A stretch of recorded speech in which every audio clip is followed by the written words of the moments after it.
Vasario 19. Viskas yra tyra tyriems, bet suteptiems ir netikintiems nieko nėra tyra. Ir jų protas, ir jų sąžinė yra sutepti. Jie viešai pareiškia pažįstą Dievą, bet jo įsigina darbais. Jie yra pasibjaurėtini, nepaklusnus ir netikę jokiam geram darbui. Laiškas Titui 1 skyrius 15-16 eilutės.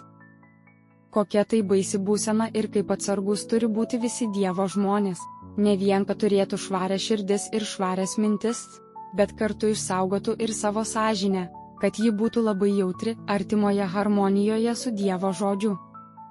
Tokią būseną galime pasiekti tik tada, kai griežtai ir dažnai save teisiame, pasiremdami pavyzdžių, kurį davė mūsų Dievas, pasiremdami jo meilės įstatymu.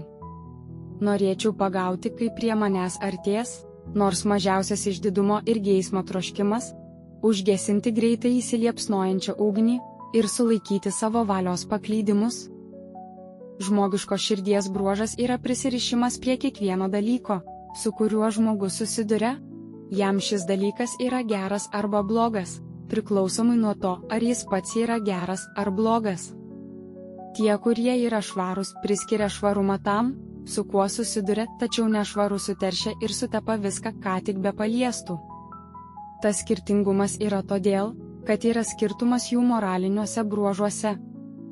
Jeigu asmuo, kuris jau kartą priklausė Dievui, tampa nešvarus, tai teršia labiau nei tas, kuris niekada nebuvo švarus. Jis, kaip būtybė, yra suterštas.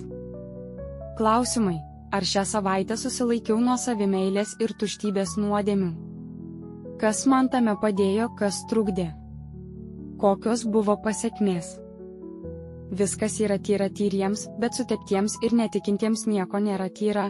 Ir jų protas, ir jų sąžinė yra sutepti. Jie viešai pareiškia pažįstą Dievą, bet jo įsigina darbais. Jie yra pasibjaurėtini, nepaklusnus ir netikę jokiam geram darbui.